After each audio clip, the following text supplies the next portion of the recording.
So you think the station wagon is dead? If alive means nearly 1 million sales a year and 25 or 30 options to choose from, as it was from the late 1960s through the mid-70s, then, yeah, the wagon is probably dead. At the very least we're 4 decades beyond peak wagon. Yet if alive means a small but stable chunk of automobile sales, then the wagon ain't dead yet. Residents of the United States will buy roughly 200,000 station wagons in 2017, counting crossover things like the Subaru Outback, VW Golf All-Track and Audi A4 Allroad. The station wagon remains a potentially profitable niche, and Jaguar wants in. Witness the 2018 XF SPORTBRAKE. The SPORTBRAKE is the second XF estate, as our friends in the UK like to call them, but the first offered in North America. It's built from the midsize XF sedan, which was overhauled for 2016 if you hadn't noticed, and the SPORTBRAKE makes no pretense toward being a crossover thing. The crossing over will be left to Jaguar's hot-selling F-Pace SUV and the forthcoming E-Pace Compact.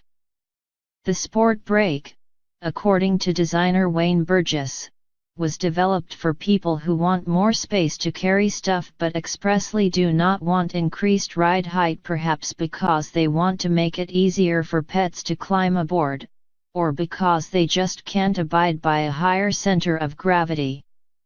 There's something to be said for that.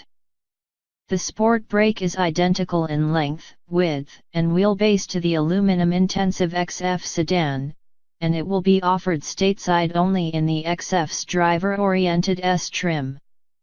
That means Jaguar's familiar supercharged 3.0-liter V6, 380 horsepower, 332 pound-feet of torque, a ZF-sourced 8-speed torque converter automatic, lightweight all-wheel drive system, just 45 pounds for the power takeoff and front diff, and electronically managed adaptive shock absorbers.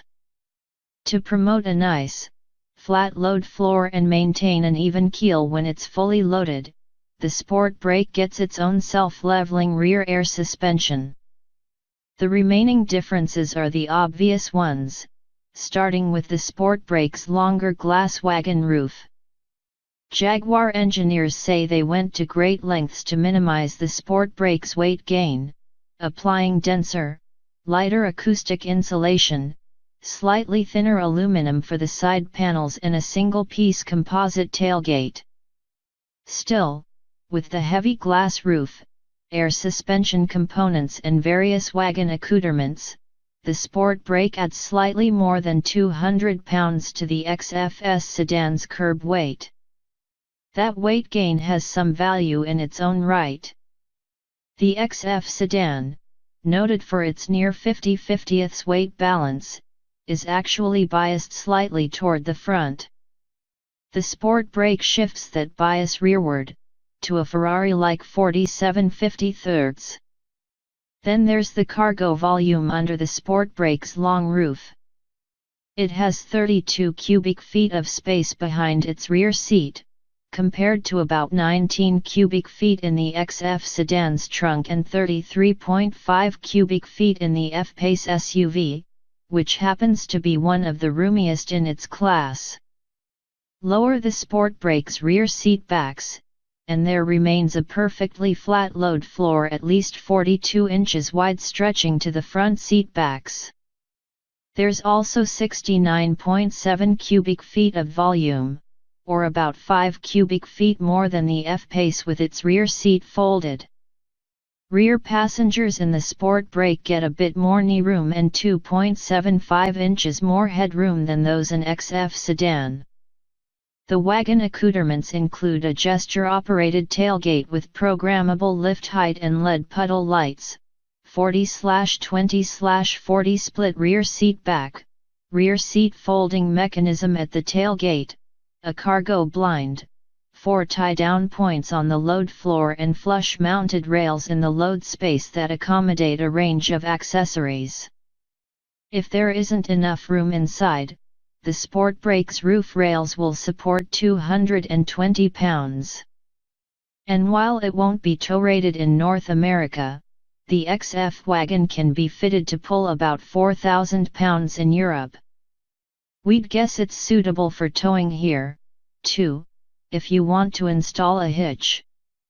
The only thing to worry about is your warranty. Jaguar Land Rover has started XF SPORTBRAKE production at its Castle Bromwich plant in England, and the first US spec cars are due by the end of the year. At $71,445 with the $995 destination charge, the SPORTBRAKE S comes with standard front and rear parking sensors, blind spot monitoring, and adaptive cruise control. Act quickly and you might snag one of 21st edition SPORTBRAKE's all-painted metallic Farallon black. These will add equipment that's optional on the S, including Jaguar's wearable activity key bracelet, an 825-watt Meridian stereo, Wi-Fi hotspot, and a control feature that allows front seat occupants to operate the roof shade by waving a hand in front of the mirror. Jaguar isn't talking SPORTBRAKE sales volume, neither total nor share of all XF sales, but it won't amount to many cars. At 20% of all US XF sales, the SPORTBRAKE would barely break 1,000 per year. Jaguar isn't bringing the SPORTBRAKE to North America to greatly increase volume. It's doing so to try to reset the low-profile XF among the E-classes, 5 Series, and A6S of the world. The SPORTBRAKE is the sort of vehicle that builds brand loyalty and reaffirms a company's soul, and it should only help Jaguar continue to claw its way back into the consciousness of American luxury car buyers. Execution. It might sound trite or cliché to say, but it's true. The XF SPORTBRAKE encapsulates what we like, and like less, about Jaguar's current sedan lineup. With a lot more room to carry stuff. Its 3.0-liter supercharged V6 is stout, if not particularly luxurious, substantially more powerful than the engine in similarly slotted competitors like the Mercedes E400 wagon and Volvo V90, and packed with happy acceleration. The problem is that the sound this V6 generates does nothing to make the driver want to work it. It can be loud in dissatisfying style, and an impenetrably thick wall of noise at full bore. The noise you can live with, given the megawatt audio and the XF's general quietude at light throttle. The bigger problem is that it usually takes a split second for the happy acceleration to materialize. The SPORTBRAKE's 8-speed automatic is slow to kick down, and sometimes even in sport mode. We'd guess this might be learned behavior, in that the algorithms aren't necessarily anticipating full fuel when you punctuate stretches of steady, light throttle operation with deep jabs at the gas pedal. But even manual shifts can feel imprecise and less than authoritative. Given that this automatic is entirely satisfying in lots of other automobiles, including some Jaguars from an earlier era, one has to think that the SPORTBRAKE's uninspired shift management has something to do with Jaguar's tuning or ultimate objectives, which largely escape us. That's about as troubling as it gets, and the good stuff is really good, because the SPORTBRAKE's lackluster powertrain dynamics are more than balanced by its chassis. This wagon is crisp, athletic, and nearly perfectly sorted, and it gets down the road with a dexterity many very good luxury sedans, or wagons, can't match, particularly those fitted with all-wheel drive. The SPORTBRAKE's steering is light, but it rolls off-center authoritatively, maybe perfectly, with no hint of nervousness. If its brake vectoring axles are helping it track steadily through bends, you'll never notice beyond an occasional whiff of brake dust. Driving the SPORTBRAKE through canyons and switchbacks is an organic, satisfying experience no matter how fast you're going, though it helps to hold gears as long as possible, and nothing in its comportment suggests a 4,100-pound curb weight. We defy anyone short of Lewis Hamilton to determine through the arse that the SPORTBRAKE weighs a few hundred pounds more than the XF sedan. Its springs feel firm, to be sure, but stiff, rigid, or choppy are not appropriate descriptors. This assessment might change if the drive route ran southwest from Pittsburgh to Wheeling, rather than over the mostly new, rarely bad roads around sunny Porto, Portugal, or if U.S spec SPORTBRAKEs ship with all-season rubber rather than the sport tires on the test car. The kernel should remain nonetheless. You'll look long and hard for a more dynamically enjoyable drive with comparable utility to the SPORTBRAKE, and you won't find it even in Jaguar's own F-Pace. The current XF is just 3 model years old, though you might not think so sitting statically in one of the front seats.